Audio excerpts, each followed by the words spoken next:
Move naman tayo sa next na magtatanong naman ngayong gabi. Dito tayo kay Ruel Sabanal. Ruel Sabanal, good evening. Hello bro, mga kapuntos, magandang gabi sa lahat na sumabaybay sa punto por punto. Magandang gabi. Go ahead, bro. Ano nga lang bro? Bro, Yeah.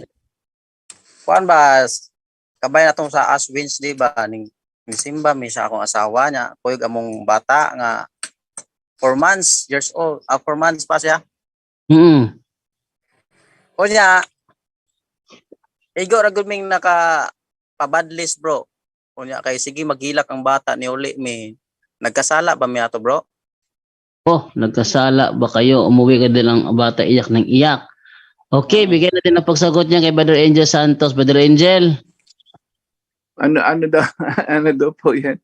nung nagsimba sila noong Miyerkules, yung Ash Wednesday, iyak ng iyak yung bata hanggang sa umuwi na lang sila. Nakasala ba sila noon? Pero nabadlisan pa mi bro, kanan pa mi sa kuan ba? O, nalagyan pa sila ng cross ano?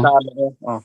Man, hindi naman po kasi tandaan po natin, no, in every rule there is an exemption, lalo na po kung nakaka-distract na sa misa, no. So yun actually yun ang inaano ng ibang mga pare, pagka nakaka-distract na sa mass yung bata, nilalabas po talaga yan. So walang problema. At paalala sa mga tao nga pala, mga nakikinig ngayon, no, additional information.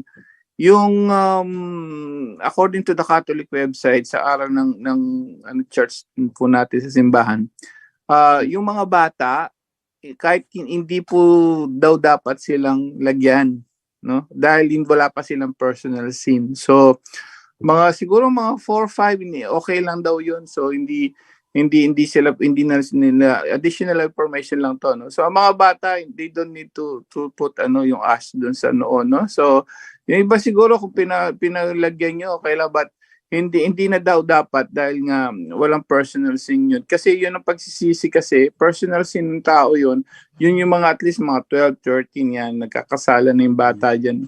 So yung mga bata, additional information, hindi na sila kailangan lagyan ng abono. Pero yung binanggit niyo nga na hindi po, wala namang problema yun, dahil talagang pagka nakaka-distract sa misa po talaga, pinapapalabas.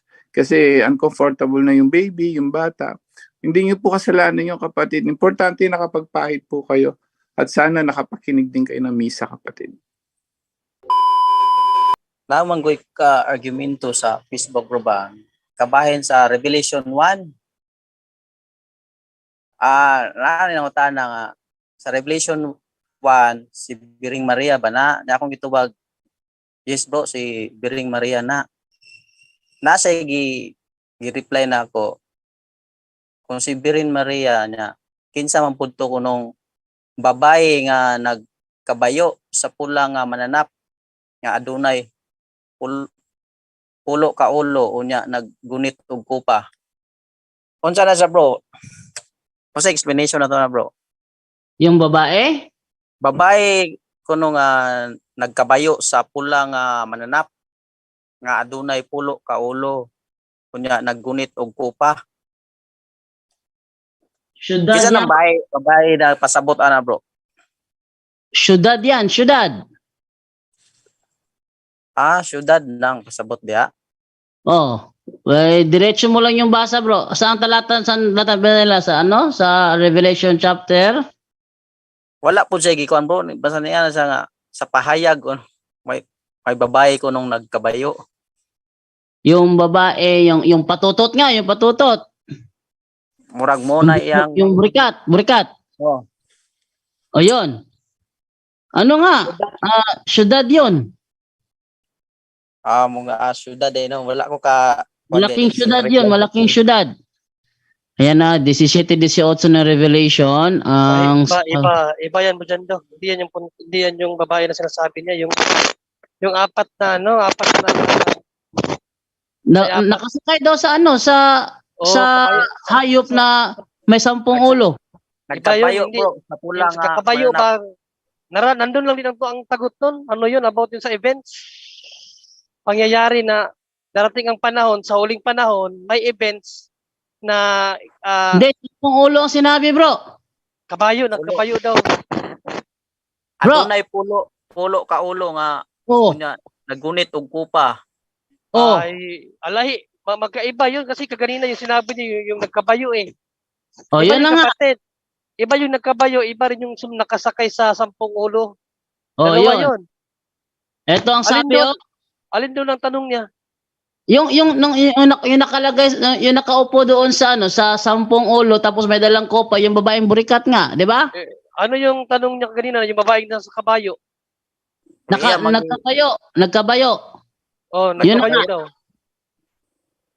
nagkabayo sa pula nga mananap. Oh, Oh, pula iba na ang naman. mananap. Nga, pulo ang ulo. Adunay pulo ka ulo unya nagunit Oo. og kupa. Yan, Yung babaeng pegaon. Oh, babaeng Oo. bigay. Ang sabi dito, ang babaeng nakita mo ay ang tanyag na luksod na may kapangyarihan sa mga hangin at lupa. Pagan room yan, pagan room. Oh, Aso, ang babae da bro, pagan Rome. yes, pagan Rome. Sa payag bro, may nabasa akong sa payag na may dalawang propeta ba nga pinatay. Nakalimutan ko yung kwan bro. Sa tong verse. Sa payag may dalawang propeta nga witness ba Yes. dinhi sa kalibutan. Nabasa nimo to bro. Unsa explanation na nato? Kinsa na Yeah. silang duha nga propeta? Si Apostol Pablo at saka si Apostol Pedro ang tinutukoy. Okay. Si Apostol Pablo o si Apostol Pedro. Okay bro, salamat bro. Bro, Revelation yon chapter 11. Yun na nga. Oh, ang tanong kasi niya Verse doon, 3. sino tinutukoy ng mga yung dalawang saksi? Sino tinutukoy doon? Based doon sa paliwanag ni Brother Edgar Laugan, nandito pa siya, meron siyang pinakitang referensya sa akin. Hindi ko lang nakuha yung referensya niya. It is referring to Peter and Paul. Revelation 11:3. Opo. Hmm. Pero asa na to na makuan bro, mabasa bro sa theology bro nga kuan or Sa ano yun eh, sa libro, pinakita sa akin libro ni Brother Edgar Laugan. Hindi ko lang nakunan ng picture para maipakita kung hindi lang ako nakakuha ng kopya na hindi ko napaserox, hindi ko nakakuha ng kopya. Pinakita niya minsan sa live, na kung saan it is referring to Peter and Paul. okay, sila jud ang gipatay Oh, duan. sila yung tinutukoy doon. Hindi bro, may ano rin doon. Meron siyang pagpapatunay doon na si Apostol Pedro yung at saka si Pablo. Bro, basahin natin magmula 3 hanggang 6. Doon mo makikita kung sino sila. Isusugo ko ang dalawa kong saksi na nakadamit ng sako at sa loob ng 1,260 araw ay pahahayag nila ang mensaheng mula sa Diyos. Ang saksing ito ay ang 2 punong olibo at 2 ilawang nakatayo sa harap ng Panginoon ng daigdig. Kapag may nagtangkang manakit sa kanila, may lalabas na apoy sa kanilang bibig at tutupukin ng kanilang mga kaaway. Sa ganoong para ay mamamatay ang sino mang magtangkang manakit sa kanila. May kapangyarihan silang isara ang langit upang hindi umulan sa panahon ng pagpapahayag nila ng mensaheng mula sa Diyos. May kapangyarihan din silang gawing dugo ang tubig at magpadala ng anumang salot sa lupa tuwing naisi nila. Ibig sabihin, may full authority itong dalawang saksi na ito. Yes. Meron silang full authority. Kaya, yes. Dili ba na si Moises bro? Hindi. Kay Bro. nahimo man yang pulat, di ba, katong gisugo siya sa Dios. Ay, hindi bro, hindi. Hindi si Moses yan. Ang ibig niya. sabihin niyan bro, na may kapangyarihan silang gawing dugo ang tubig at magpadala ng anumang salot sa lupa tuwing naisin nila. Ibig sabihin nun, meron silang full authority na gawin kung ano ang nararapat. Yun. Okay.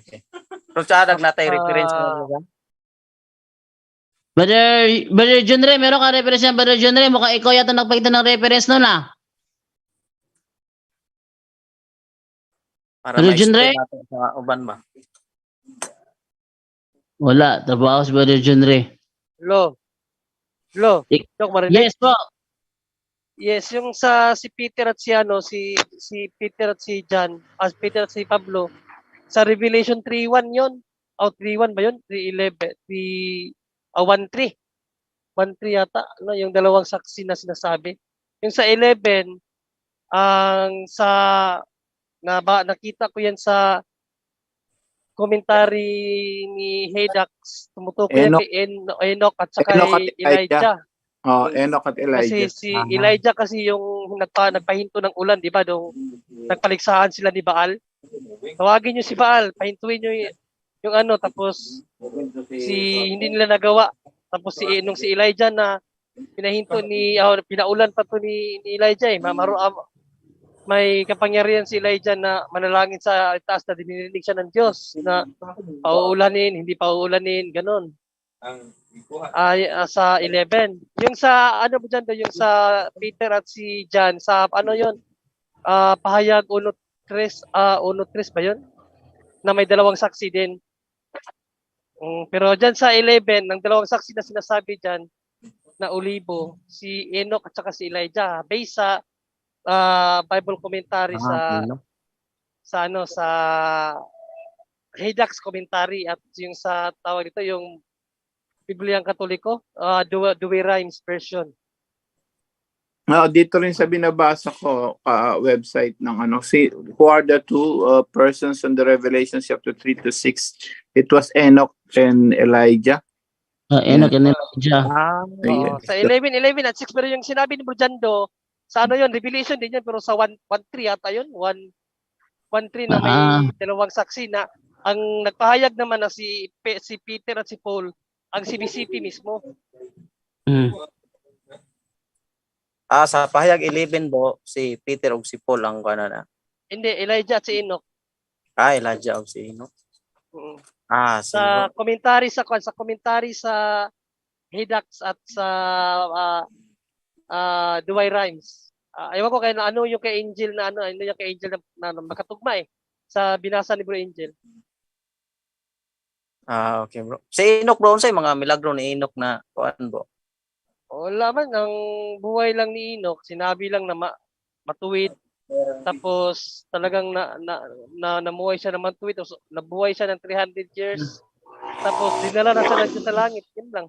Wala namang ibang na itala kung ano yung mga naganapan sa buhay ni Enoch, wala naman masyado. Abi na kog si Moises kay naimo niyang pula tong kuan ba. Sige bro. Salamat.